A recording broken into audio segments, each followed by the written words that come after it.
You're listening to Wildlife Control Consultant, where we provide research-based information on all things related to vertebrate pest management. Hi everyone, Stephen Van Tassel here, Wildlife Control Consultant, bringing you another episode of the Wildlife Control Consultant podcast, where we cover all things on a technical nature related to vertebrate pest management. That is animals of the spine. So it has a spine and it's an animal. We're interested in learning how to control it, and we do so from a technical perspective. All right. Well, glad to have you on board. I hope your week went well. I'm trying to get some podcasts out ahead. I'm now recording in the month of May. And so we have a lot to discuss today, but it's going to be a relatively short video because I'm not an expert in what we're going to be talking about today. But I wanted to make you aware of it because the information is important and it can help protect your health and life. If you have, so let me just, before we get to that, let's talk about some of the resources that I have at my website. We have books and various publications there, also some items that can help you in your job in the field, a rodent inspection tool. Also, if you're looking for some consultation, we do that. It's amazing how much we can cover in an hour of consultation. Perhaps you'd like to discuss some issues, and you can do that just by signing up here on the website. And then, of course, if you have want to do something with your PowerPoints, or you want to maybe do some ghostwriting, you can definitely reach out to me as well. And how would you do that? Well, you can reach me at wildlifecontrolconsultant@gmail.com, wildlifecontrolconsultant@gmail.com. So if you even have questions, comments, suggestions for new shows, perhaps you'd like to be on the show, you can reach me at that same email address. Again, it's wildlifecontrolconsultant@gmail.com, wildlifecontrolconsultant@gmail.com. All right, what are we talking about this week? Wanted to talk about ticks and tick-borne diseases, right? So I'm not an expert in the area of insects. I continue to learn about them. They kind of give me, a little bit of scariness with them, and I try to study and learn more about them so I can get some control over that subject, because ignorance often breeds fear.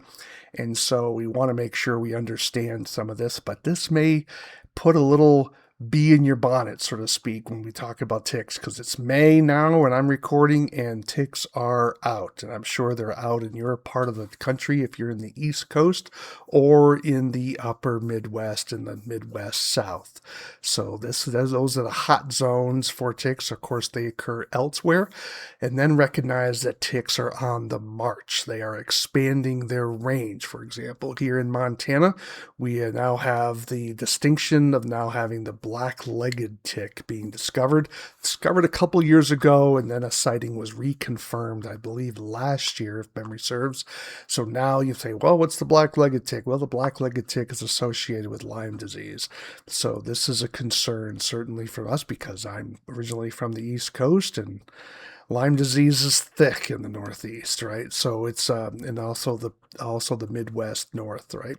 So this is where we need to really be careful, and those of you doing pest control or wildlife damage management need to recognize that you are at risk if you are working outdoors. Some of you are certainly working with your dogs. Perhaps you're using your dog to help find that woodchuck burrow or skunk den. Your dog may be roaming around in some tall grass and then picking up ticks, and that can be a way to expose you as well. And even if not, you don't want your dog sick either, do you? So that's certainly an issue. So what is this particular publication? Well, let me kind of open this up here. This is a document created by the CDC. Let me kind of get to the top here. It's kind of got to scroll up. It's kind of about 50 pages, so it's got some distance here. And it is a publication designed for health professionals. Now, I know you're not a health professional, but it's important for wildlife control operators and pest control people to read above your skill level. And that's where you want to kind of see some of the literature that medical professionals are going to be getting. And this isn't that technical, right? So, but the point is you want to get quality information about ticks because ultimately you are going to be exposed to them. And so what this document does is it describes the various illnesses that can be carried by ticks within the United States. It even discusses diseases that occur outside of the United States, but its primary focus is tick-borne diseases in the United States. And it does so in a rather really good way. So let me kind of highlight here from the contents. So it opens up with tick identification, then it talks about a review of tick-borne diseases, and then it gets into the tick-borne diseases by category: bacterial, parasitic, viral, and then it talks about tick-borne diseases abroad, and then tick bite prevention and tick removal. Lastly, it deals with Lyme disease prophylaxis, which is prevention after a tick bite. So it's about a little over 49 pages, and it certainly has well-written information, and it's not inundating you with just all this technical jargon, but it's technical enough so you know it's serious, and you start learning some of these diseases that are carried, and they classify them by tick. In other words, which ticks have had confirmed diseases associated with them. And so, not that you're going to be in the business of self-diagnosis. That's one of the dangerous things. When you start reading medical literature, you start getting, I'm going to diagnose myself. You want to be very careful of that.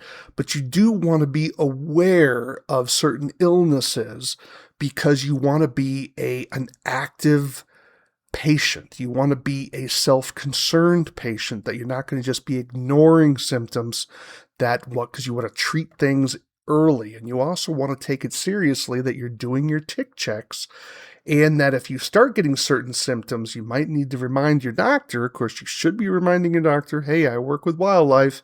I'm working outdoors.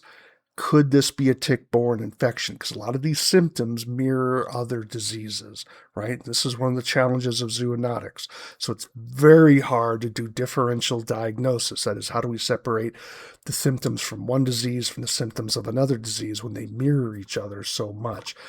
Very hard, but you want to be an active patient, not a passive patient, right? Don't just let your doctor say, oh, it's just the flu. Well, it might be the flu, but is it the flu, right? So you want to be sure you're reminding him of the things that you're exposed to. You're going to have one of those medical cards, right? If you've been to one of my other training events here online, I've talked about that, so I'd encourage you to do some searching on YouTube or Rumble on that particular point when I talk about using your medical awareness cards. You can tell your doctor some of the diseases you're going to be potentially exposed to. Nevertheless, goes down, talks about the various ticks, talks about the diseases they have, goes into here and talks about how ticks that commonly bite humans, and notice it shows you their relative size. Now, this is what totally freaks me out, right? In terms of how small a larvae is and even how small a nymph is. A nymph is like the size of a letter, of the larger letters on a US dime. Absolutely amazing, right? And so notice they have 6 legs. The adults have 8 legs. So don't think that, oh, it's only got 6 legs, it can't be a tick. No, because in the larval and nymph stage, they can have 6 legs. And then when they get to an adult, they have 8 legs, right? Just like a spider. So definitely think about that. Teaches you about where a lot of these diseases are, where the hot spots are for them. These are really neat little images here that help you get an idea of like, well, is this a big issue where I live? And of course, if you're in the Midwest down here in Missouri, notice ehrlichiosis is huge, as well as if you're up on the East Coast. East Coast just seems to be like ground zero for some of these diseases, right? Tularemia is an issue, of course, down in the Missouri and Arkansas areas, right? So these are things that if you're in those areas, you want to be paying attention to. And then it goes into basically a fact sheet of the various diseases. So it breaks it down in terms of where the disease is primarily found, what the incubation period is. That is the difference between when you're bitten or infected versus when you start to show symptoms, right? That's called the incubation period. And it can go anywhere from 3 to 30 days, right? So are you going to remember what you did 30 days ago? That, oh, I had a tick bite and now I'm not feeling all that good, right? Or maybe I have this bullseye ring. Notice what it shows here for Lyme disease. It gets into what some of the dosages are, if you ever had to get medical treatment for it. It gives you references. And then it talks about the erythema migrans rashes, the kinds of rashes that people can get. Again, it only occurs in 70 to 80% of the patients with Lyme disease. So not everyone who has Lyme disease gets the rash. Really kind of scary, right? Because maybe you're that 20%, right? This is where it's definitely a concern. Tick-borne relapsing fever. Anyways, it goes down the list, and these are basic fact sheets to kind of let you know what some of those symptoms are, what some of those diseases are. And again, I would just to emphasize how hard it is to separate what the disease is. Notice what we have here for symptoms. Let's take a look here. Anaplasmosis. What are the symptoms? Fever, chills, rigors, severe headache, malaise, myalgia, sort of a weakness, gastrointestinal problems. Rash only occurs in less than 10% of the patients. Okay, well, let's go up to the next one. What's this one? Hard tick relapsing fever. What are the symptoms? Fever, chills, relapsing fever in 10 to 40% of the cases. Fatigue. Notice how the symptoms all kind of mirror one another, right? So don't get in the business of self-diagnosing, but be aware of what you could be in for if you have a tick bite. Part of that will help you get motivated to do your tick checks. Right. So then at the getting down near the end, talks about all these different diseases, and this can be helpful if you're doing training with your workers, right? And then it will get into what you need to do when it comes to getting rid of a tick. Let's say you found a tick on your skin. How do you get the tick off? What is the best way? Should you use, what do we call it?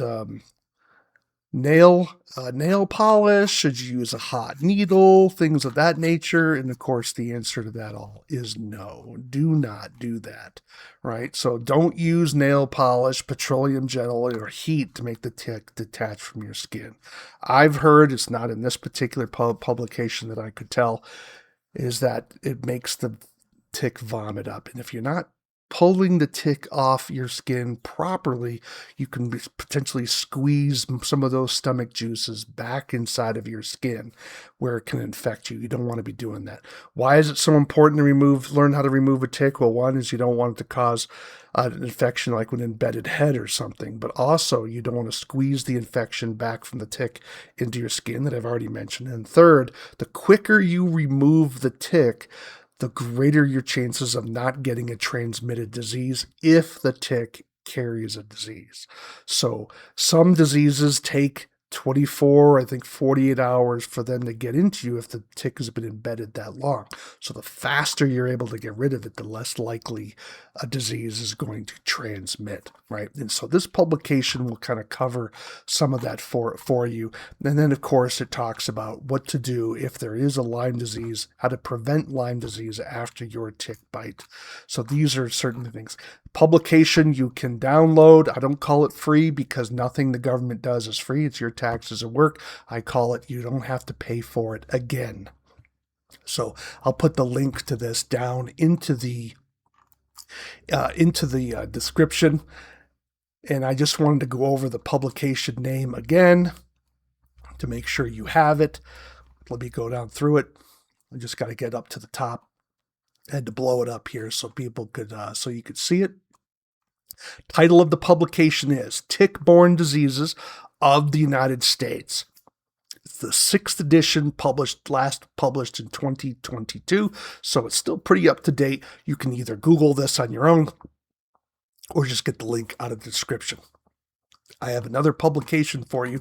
This was just published, and by that I mean I just learned about it a couple of days ago.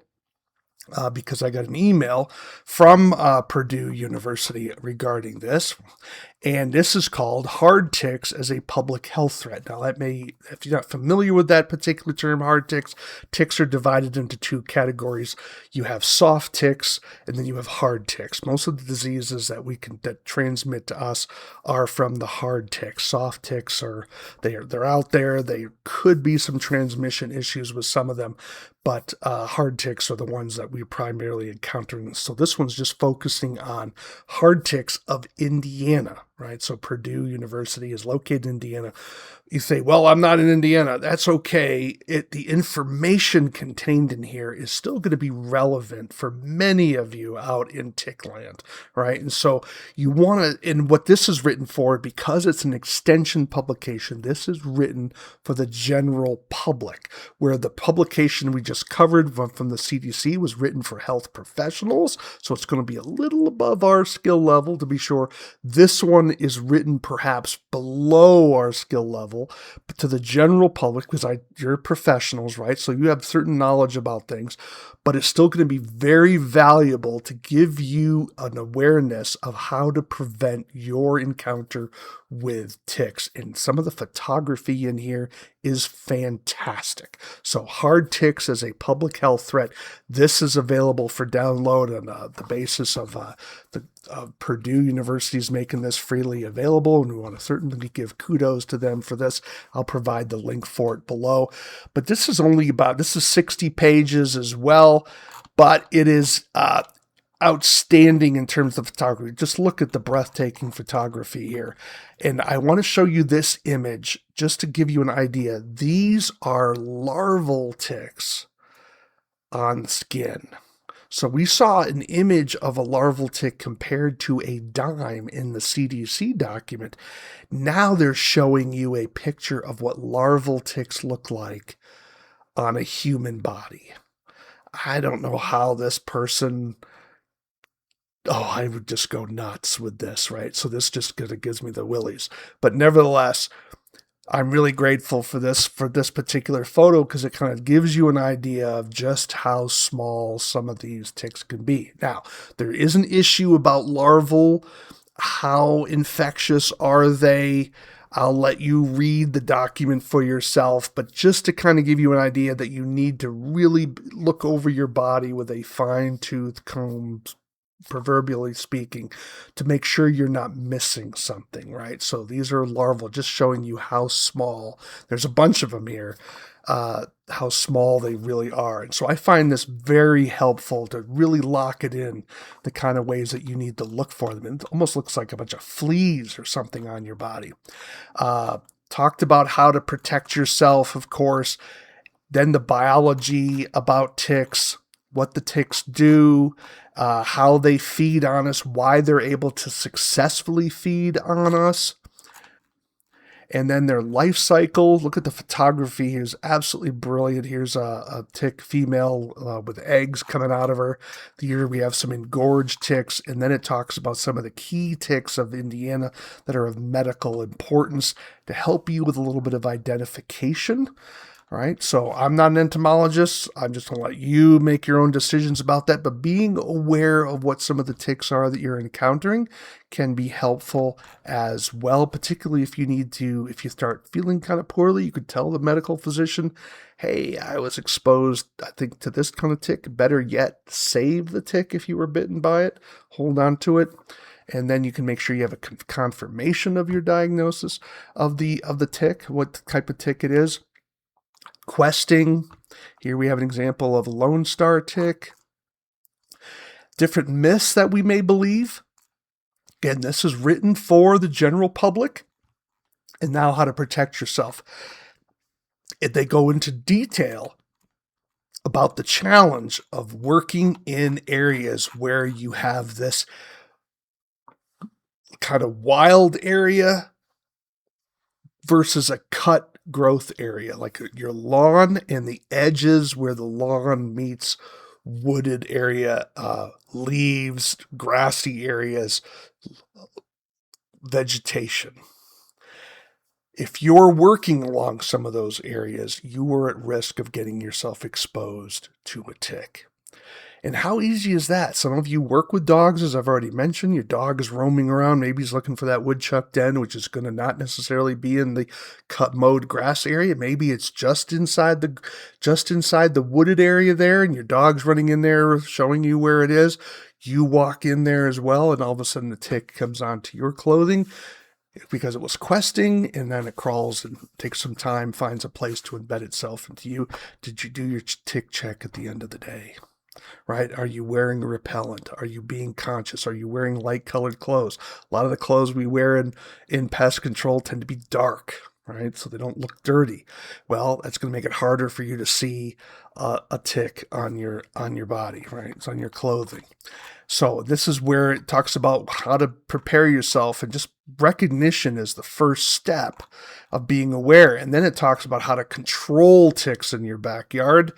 Okay, and so this would be, maybe you want to do some of your own pest control on this, right? And some of you as professionals, of course, will have more information about controlling ticks, but this could be helpful information you provide. Here we have an example of a nymph. We saw larval before. Now we're at a nymph stage, right? And here it is. Notice I'm just maybe blow that up a little bit more for you.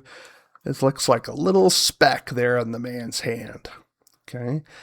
And they're capable of spreading disease, right? The nymph size, that is small, right? How easy is it to miss that, especially if he starts embedding, okay?